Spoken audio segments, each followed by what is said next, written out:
الله أكبر الله أكبر الله أكبر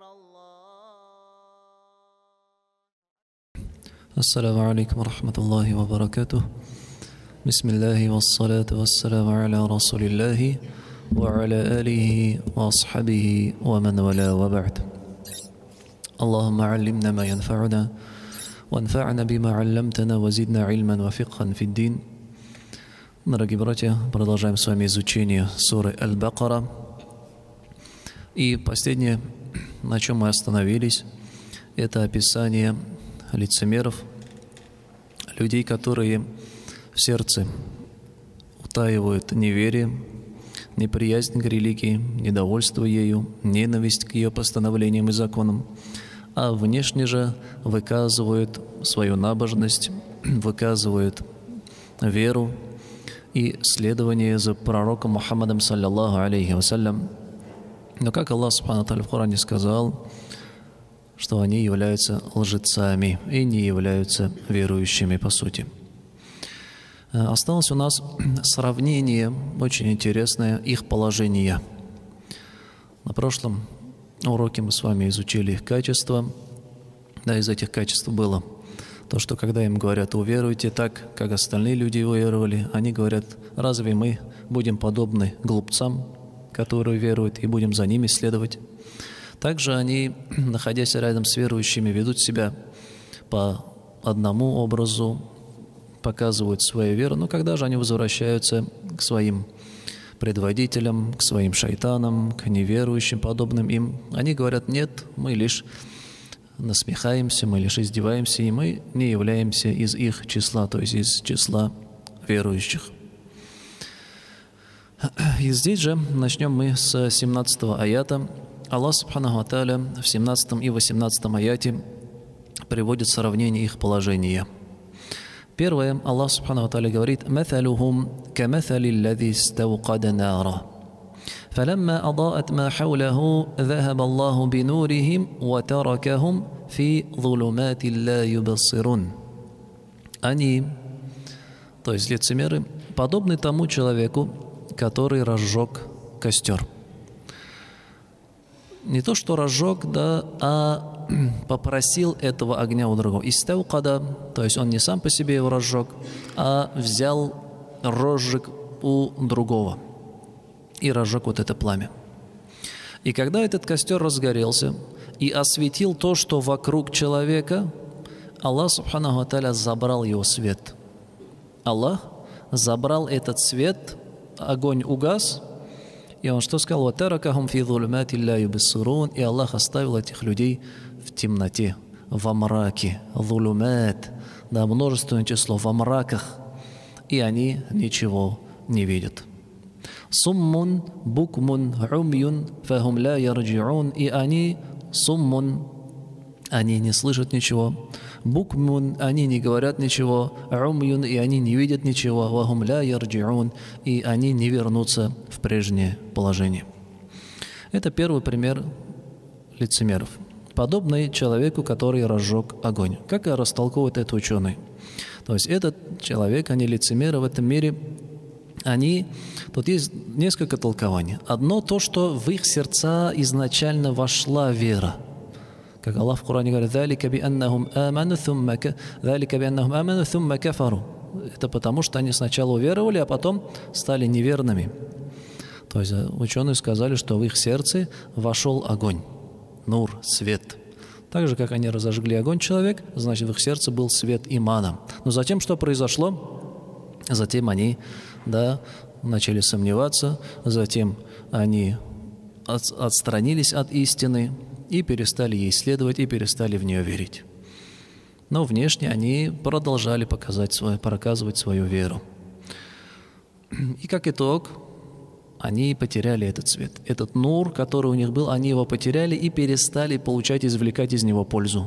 Ведь верующий человек, нур имана, свет имана, который в его сердце, ему пользу приносит.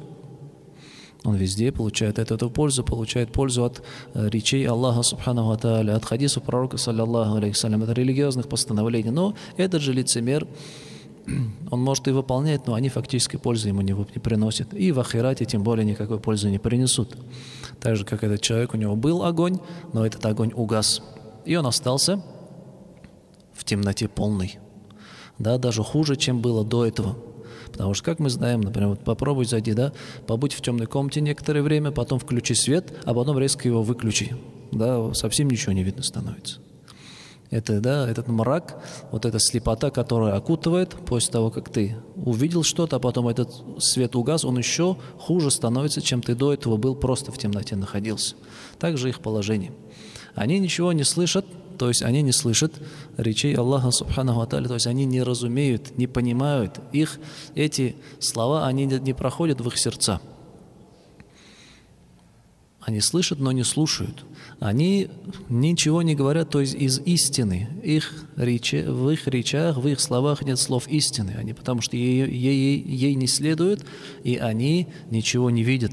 То есть они не видят знамения Аллаха Субхану ва Тааля. Они не видят доказательства, доводы истинности и правоты послания пророка Мухаммада, саллаллаху алейхи вассалям.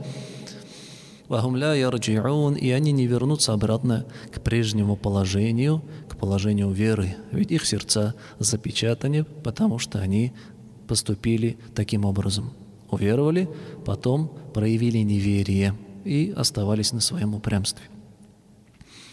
Значит, это и есть первое объяснение. Разжег огонь, потом этот огонь угас, Аллах Субхану ва Тааля его забрал, и они остались в темноте. То есть у них был иман, вера была, а потом эта вера, они ее утратили. Второе объяснение, что же это за огонь? То, что они извлекают пользу из этого огня в этом мире. То есть это свет религии ислам. Они, живя среди мусульман, извлекают пользу, потому что они пользуются привилегиями, правами мусульман. Во времена пророка Мухаммада, саллаллаху алейхи вассалям, они жили в Медине, они жили среди мусульман, они чувствовали себя в безопасности, никто не мог посягнуть на их жизнь, на их имущество, ведь они показывали себя мусульманами. То есть, получается, вот от этого света, от религии ислам, они извлекли пользу в этом мире, определенную выгоду. Они совершали торговые сделки с мусульманами, они женились, брали в жен мусульманок. Но когда же свет угас, огонь погас, то есть они умерли и перешли в ахират, в следующую жизнь, то этот свет, пользу от которого они получали в этом мире, в ахирате уже никакой пользы не принесет. И то, что они выполняли повеление Аллаха Субхану ва Тааля, но делали это неискренне, неправдиво, не веря, все это человеку пользы не принесет. Это первый пример. Значит, лицемер подобен человеку, который разжег огонь, огонь разгорелся, осветил все, но потом этот огонь угас, и человек остался в полном мраке. Мраке неверия, лицемерия, безбожия и порочности. Второй же пример. Аллах говорит: «Абу касайибин минас самаи фихи зулуматун ва ра'дун ва барк, ядж'алуна асаби'ахум фи аданихим минас сава'iqи хазара аль-маут, валлаху мухитун бил кафирин». Или же, говорят, они подобны людям, касайибин минас сама, которые оказались сайиб под дождем минас сама, который не сходит с неба. Сайиб, да, это то, что сверху падает.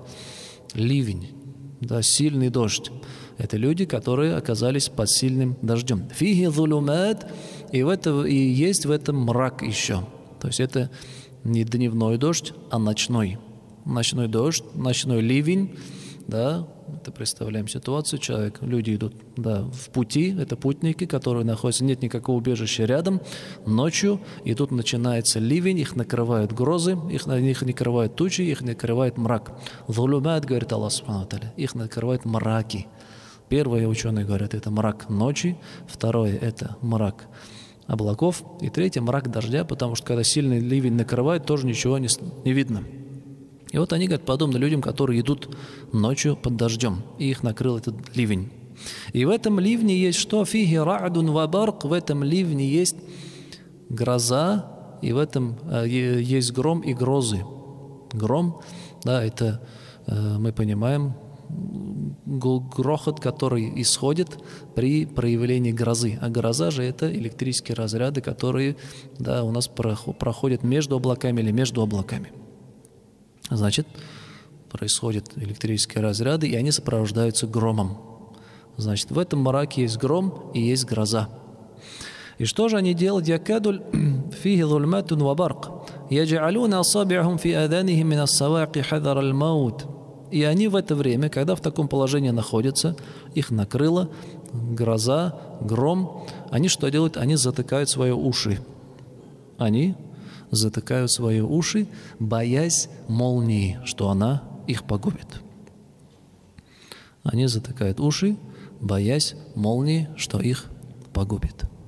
Валлаху мухитум биль кафирин, но Аллах же является, Аллах же объемлет дела неверующих. Этот пример тоже очень интересный, и очень много толкований у этого примера. У этого примера очень много толкований, и они не исключают друг друга, потому что этот пример, он и множество толкований, примеров показывает глубину мыслей, которые передаются в этом примере. Да, мы лишь одним ограничимся, да, наверное, более легок будет к пониманию, то, что Аллах, субханаху ва тааля, здесь сравнивает их, как будто они идут под дождем. Что это за дождь? Дождь же этот – это религия. Религия Аллаха, субханаху ва тааля. Это его послание. И в этом дожде есть, что сопровождает вот их путь под этим дождем, их путь под религией. И получается, в религии сопровождается мраком, грозами и громом. Что подразумевается под мраком? Это их собственное состояние, мрак их неверия, мрак их сомнений, в котором они находятся. А что же за грозы и гром? Это предостережение, которое приходит в религии.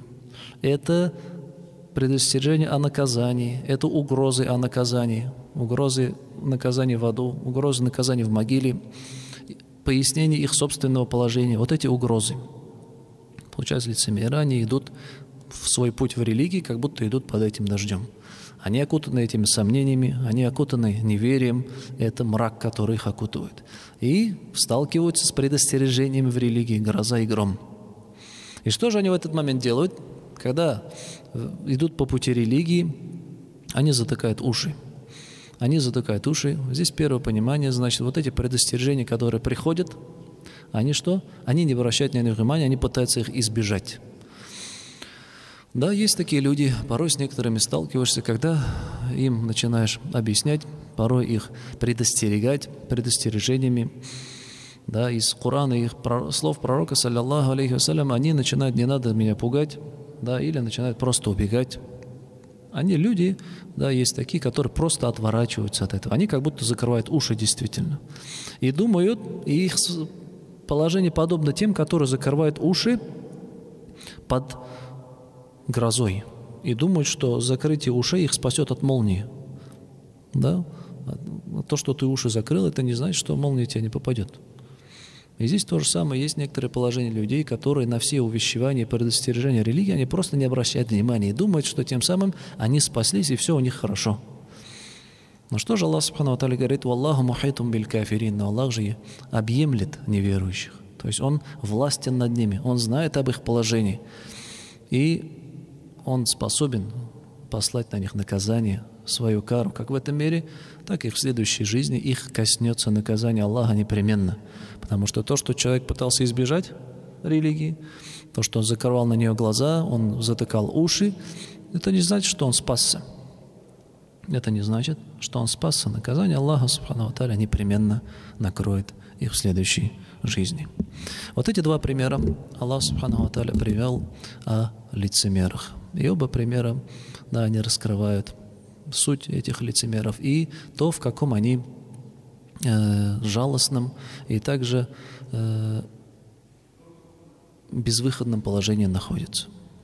Они думают, что они спасаются, они думают, что они какую-то выгоду извлекают, но при этом они что никакую пользу не получат. Хорошо. Далее продолжает Аллах Субхану ва Тааля положение этих же людей. И вот в этом же примере «Якаду аль-барку яхтафу абсарахум, куллама аdaa лахум машау фихи, ва иза азлама алейхим каму, валау шаа Аллаху лазахаба бисам'ихим ва абсарихим, инна Аллаха аля кулли шайин кадир». И вот эта гроза, молния, она готова отнять у них взор. Готова отнять у них взор. То есть эти предостережения, эти доводы, которые приводятся в Коране, они бессильны им противостоять. Эти доводы настолько явны, что человек никак их не может оспорить. Это словно молния, словно гроза на ночном небе. Она ясная, явная. И вот же, когда вот эти доводы приходят, когда религиозные постановления приходят, и они извлекают из нее выгоду для себя в мирском, они что говорят? Когда эти религиозные постановления приходят, они делают шаги ночью. Молния промелькнула, они делают шаги. Здесь то же самое. Какая-то религиозная польза, выгода есть для них в этом мире, они идут к ней. Но что же, но когда же мрак опять наступает, то есть и для них выгоды никакой нет в этом мирском мире, в мирских благах, то они останавливаются на месте. Если бы Аллах захотел, Он бы забрал у них слух и зрение. Инна Аллаха аля кулли шайин кадир. Воистину Аллах на всякую вещь мощен.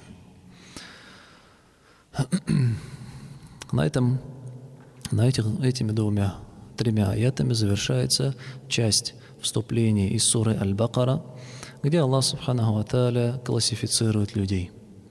Да, первая группа людей — это были люди богобоязненные, которые извлекают пользу со слов Аллаха Субханаху ва Тааля и руководствуются книгой Его, которые веруют в сокровенное, которые выстаивают намаз, которые выплачивают закат и которые искренне верят в следующую будущую жизнь. Вторая группа людей — это неверующие, которые открыто отрицают послание пророка Мухаммада, саллаллаху алейхи ва саллям. Они не следуют за ним, они не руководствуются им, они считают его ложным. Они считают их ложным. Аллах Та'аля им сказал: «Валахум азабун азим», и их коснется великое наказание. И третья группа людей — лицемеры, которые ни в первую категорию не входят и не во вторую. Как Аллах говорит: «Музабзабина байна залик», они колеблются между ними. «Ла иляха уля, валя иляха уля», не с теми и не с другими. И далее привели их качества и пример их положения. И самыми худшими из них, как мы уже упоминали, являются именно лицемеры. Ведь Аллах Субхану ва Тааля в Коране сказал: «Инналь мунафикина фиддаркиль асфали минаннар». Воистину лицемеры находятся в самой нижней части ада. И самое ужасное наказание коснутся их. После завершения разделения людей на категории, Аллах Субхану ва Тааля обращается ко всем им. Аллах Всевышний обращается ко всем им. И говорит: «Я айюхан нас», о люди, «О'абуду раббакум», поклоняйтесь вашему Господу, «Аллази халакакум валлазина мин кабликум», который сотворил вас и который сотворил мин кабликум, людей, которые были до вас, «Ла'аллакум таттакун», и в этом случае вы будете спасены, вы убережетесь посредством получения богобоязненности. «Аллази джа'аля лакуммуль арда фираша», Он тот, который сделал вам землю ложем, пригодным для ходьбы по ней, пригодным для проживания, пригодным для строительства, для ведения своих дел. «Вассамаа бинаа», и сделал небо крышей над вами, установил звезды, установил солнце, установил луну и другие небесные тела для того, чтобы мы извлекали из всего этого пользу.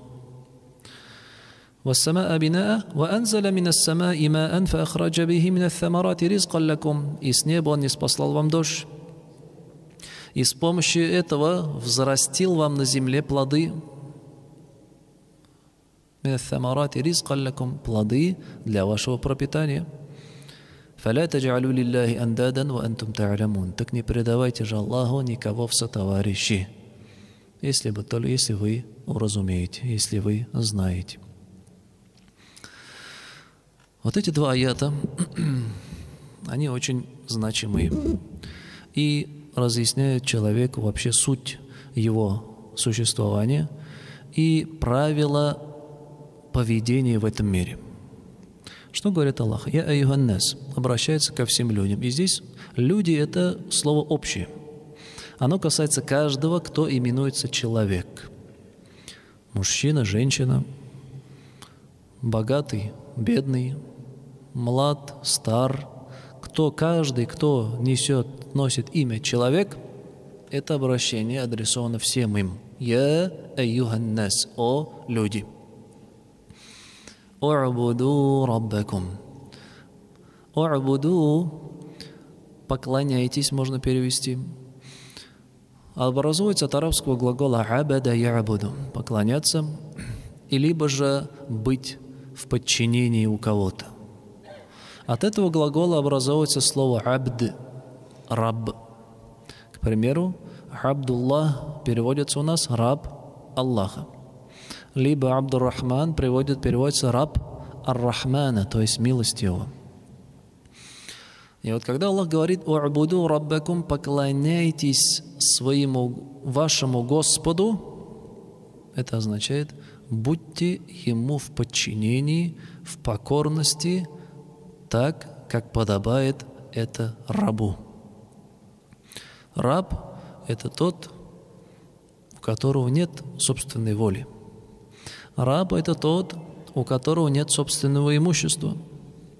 Раб – это тот, у которого нет прав поступать так, как ему заблагорассудится. Действия раба, они полностью ограничены повелениями его Господа. И что же Аллах говорит? «У'буду раббакум» – «поклоняйтесь вашему Господу».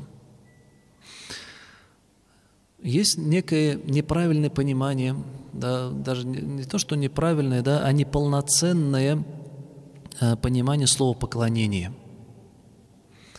Когда мы слышим слово «поклонение», да, у него есть свои определенные объяснения. Например, объясняют, что поклонение – это все те деяния, слова внешние, явные, скрытые, да, которые любит и которыми доволен Всевышний Аллах Субхану ва Тааля. Это, да, терминология, это объяснение. Но порой, да, обращая внимание на эти определения, человек может запутаться, да, и не понять суть того, что означает поклоняться. А суть того, что значит поклоняться, как мы пояснили, это значит быть рабом. И каждый человек, Аллах говорит, не забывайте о том, что вы, смысл аята в том, не забывайте о том, что человек является рабом. Рабом кого? Рабом Господа. Ар-Раб. Это значит то, что жизнь человека, он не может прожить ее так, как он сам хочет. Он не может распоряжаться ничем в своем владении, которое ему временно даровано из его имущества, из тела, которое ему даровано временно, из времени, которое ему даровано в этом мире. Он не может распоряжаться им так, как он сам хочет, потому что все это подвластно его хозяину, Господу Ар-Раб. Даже, как поясняется, человек этот не может излишне радоваться или же, наоборот, излишне скорбить. Например, он что-то потерял, да, кого-то потерял. Ему даже излишне скорбить запрещается, потому что, например, у нас в религии запрещены, да, обряды оплакивания, либо срывание одежды, да, отрывание волос с головы из-за горести. То есть даже в этом месте человек даже не может грустить так, как он сам хочет. А он может грустить лишь так, как этого позволил его Господь, Аллах Субхану ва Тааля. Он не может излишне радоваться, он не может излишне потреблять то, что Всевышний Аллах ему дал. «Кулю вашрабу валя тусрифу» – ешьте и пейте, но не делайте исраф, не излишествуйте. Он не может смотреть на то, что он сам захочет. Он не может слушать то, что он хочет. Он не может говорить то, что он хочет. Вот что означает быть раб. Раб – это тот, чьи действия, они полностью зависят от воли его Ар-Раб, Господа. И вот Аллах говорит: «Я аюханнас, о люди, у'буду раббакум, поклоняйтесь своему Господу». То есть будьте Его праведными рабами. И пусть ваши поступки, которые вы совершаете, и жизнь, которую вы ведете, она будет так строиться, как это повелел Аллах. И не выходите за эти рамки. Ведь Он тот, который сотворил вас. Он тот, который сотворил вас.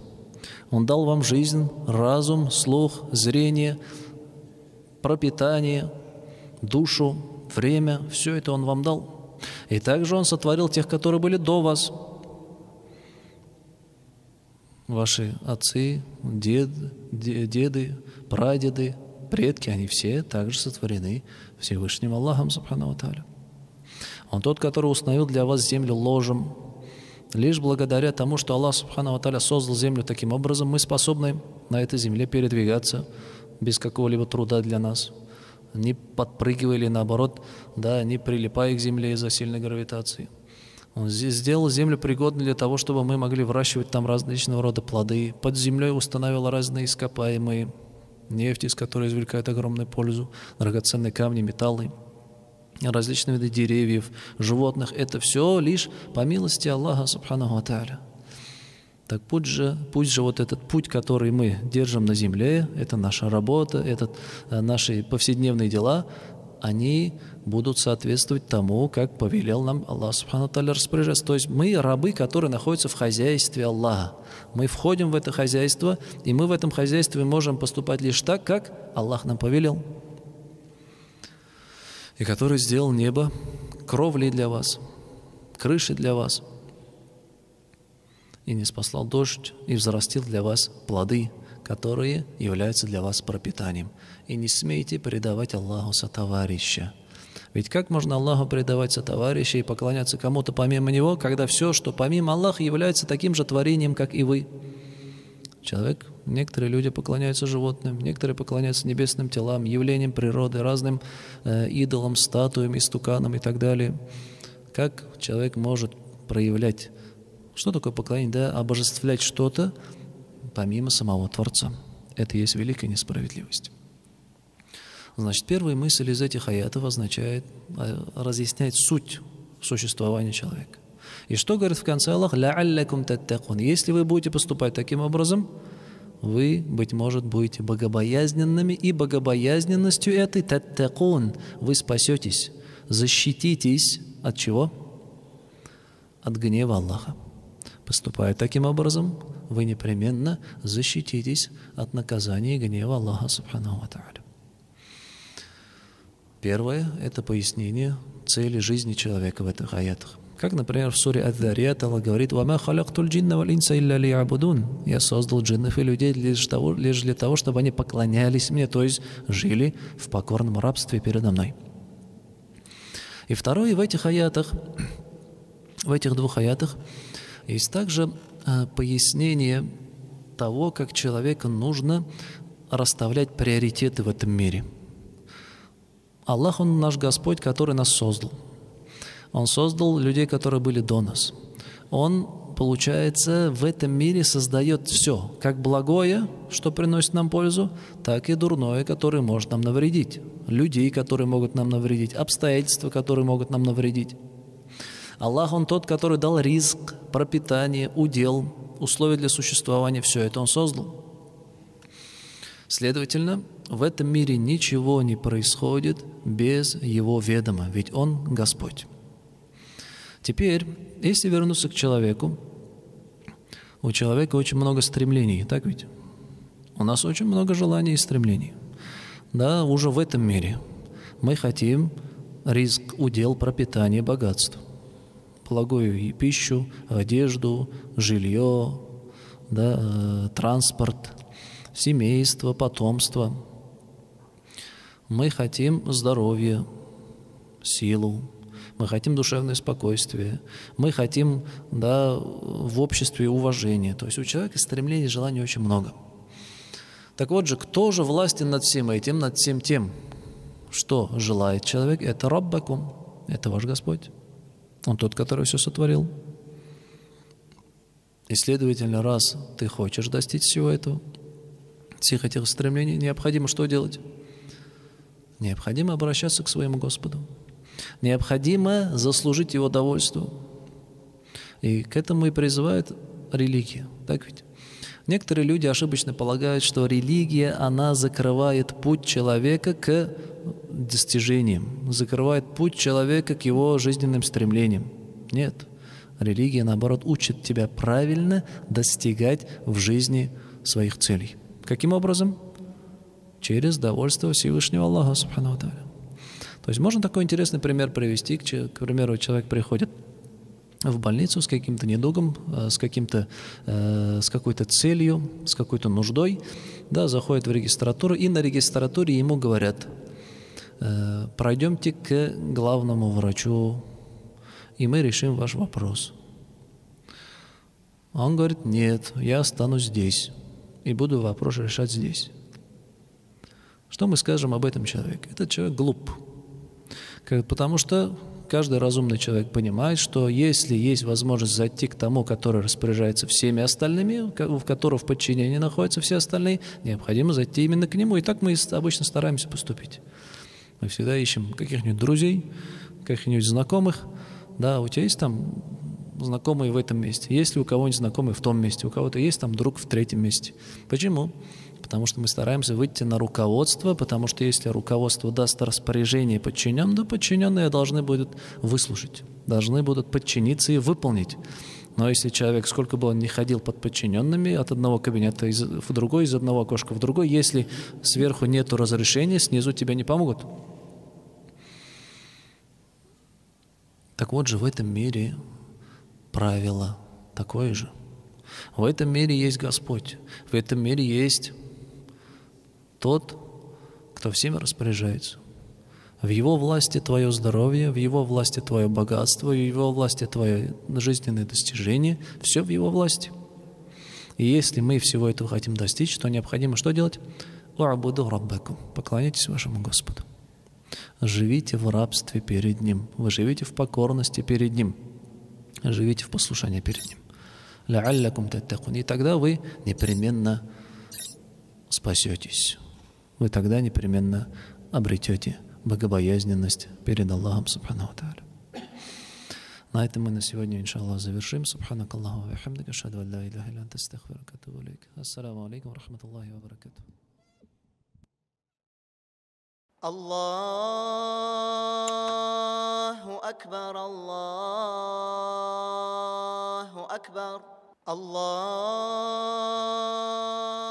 акбар, Аллаху акбар.